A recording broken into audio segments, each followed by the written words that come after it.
दोस्तों नमस्कार।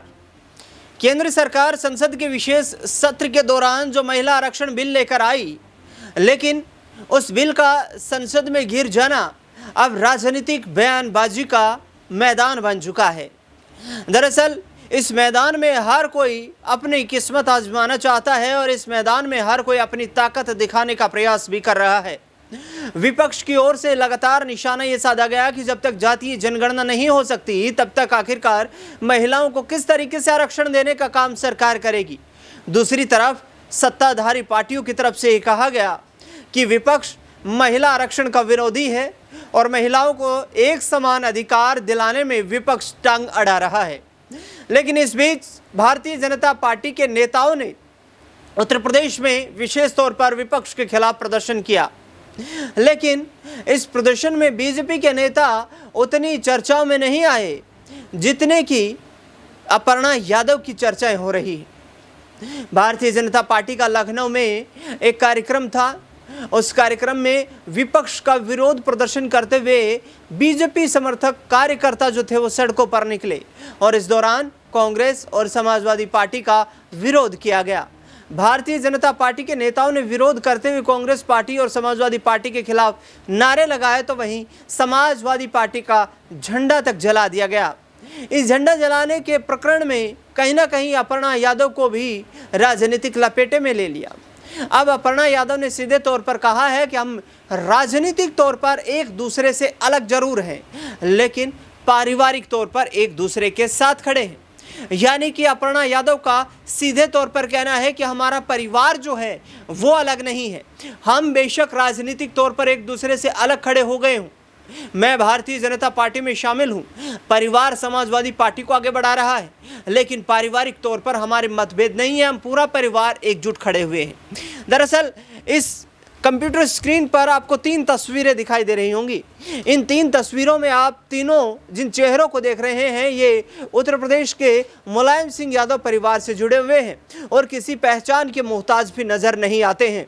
अखिलेश यादव उत्तर प्रदेश के पूर्व मुख्यमंत्री और समाजवादी पार्टी के सुप्रीमो इस तस्वीर में दिखाई दे रहे हैं। पीछे आपको अपर्णा यादव दिखाई दे रही हैं और बगल में आपको शिवपाल यादव दिखाई दे रहे हैं। शिवपाल यादव समाजवादी पार्टी की मजबूत रीढ़ की हड्डी उस वक्त के बाद से माने जाने लगे हैं जब से नेताजी मुलायम सिंह यादव का निधन हो गया है।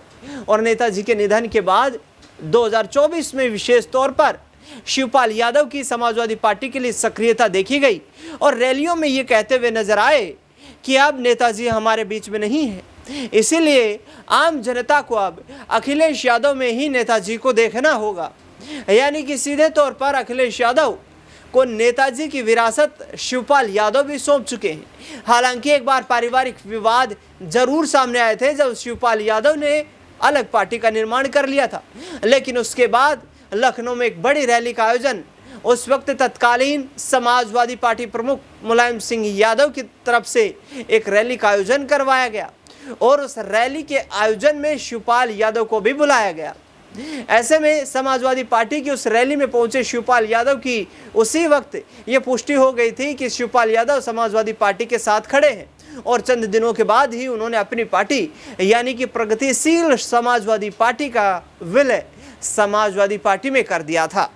लेकिन अब चर्चा यह है कि भाई अपर्णा यादव ने जब सीधे तौर पर यह कह दिया है कि हम भारतीय जनता पार्टी में शामिल हैं, परिवार से किसी तरीके से अलग नहीं है, परिवार एकजुट है, मैं परिवार के साथ खड़ी हूं, तो क्या अपर्णा यादव आने वाले वक्त में भारतीय जनता पार्टी को छोड़कर समाजवादी पार्टी में आ सकती हैं?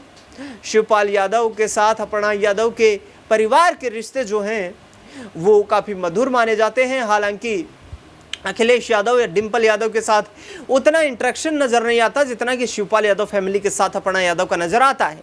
तो इस आधार पर चर्चा ये भी चल रही है कि अपर्णा यादव ने पहले समाजवादी पार्टी का झंडा जो जलाया गया बीजेपी के कार्यकर्ताओं की तरफ से उसमें शिरकत की, लेकिन उसके बाद क्या कोई पारिवारिक दबाव था जिसके बाद अपर्णा यादव ये बयान देने पर मजबूर हुई हैं कि हमें परिवार के साथ एकजुट रहना है। राजनीतिक मुद्दे अलग हो सकते हैं, राजनीतिक सोच अलग हो सकती है, राजनीतिक आधार अलग हो सकता है, लेकिन परिवार एक दूसरे के साथ खड़ा हुआ है।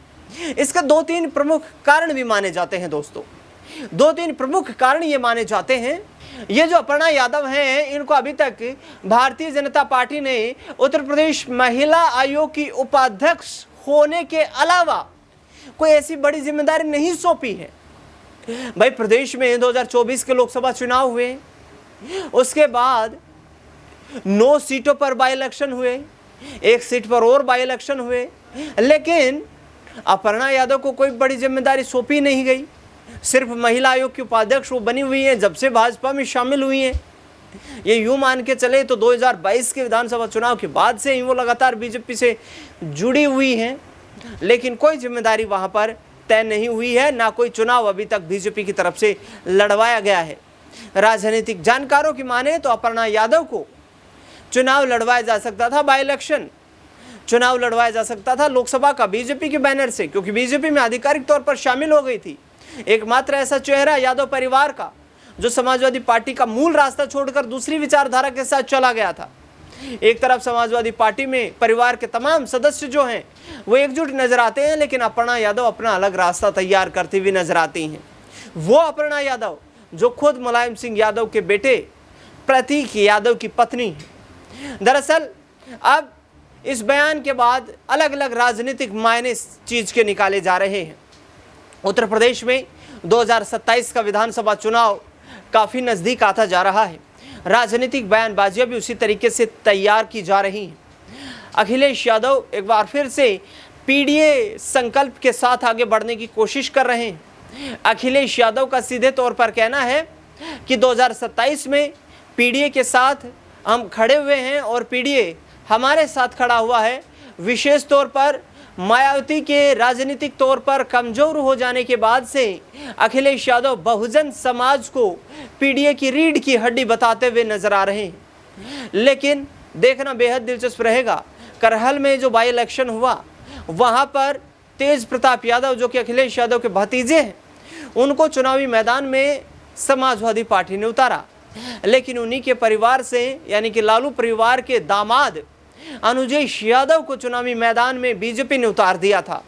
ऐसे में अनुजेश यादव को जब चुनावी मैदान में उतारा गया और अपर्णा यादव से जब ये सवाल पूछा गया कि क्या वे अनुजेश यादव का समर्थन करेंगी, तो उन्होंने एक बड़ा बयान दिया था और ये कहा था कि अनुजेश यादव जो हैं वो हमारे परिवार के रिश्तेदार हैं, लेकिन तेज प्रताप यादव जो हैं वो हमारे भतीजे हैं और मैं उनके खिलाफ चुनाव प्रचार नहीं करूंगी।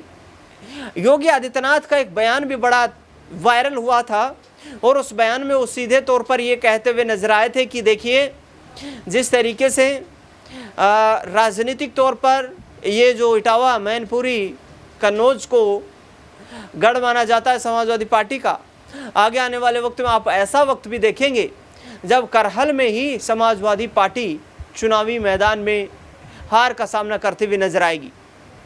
लेकिन मुलायम सिंह यादव के गढ़ को भेद पाना क्या इतना आसान है? क्या अपर्णा यादव को वहां से चुनावी मैदान में उतारा जाएगा? ये देखना बेहद दिलचस्प रहेगा। दरअसल बता दें आपको कि मुलायम सिंह यादव ने खुद करहल विधानसभा सीट से ही चुनाव लड़कर अपने राजनीतिक जीवन की शुरुआत की थी और अब तक वो करहल विधानसभा सीट यादव परिवार का गढ़ बनी हुई है। इस खास मुद्दे को लेकर के आपकी क्या राय प्रतिक्रिया है वो हमें कमेंट बॉक्स में बताना बिल्कुल ना भूलें। इस खास रिपोर्ट में फिलहाल के लिए इतना ही। धन्यवाद।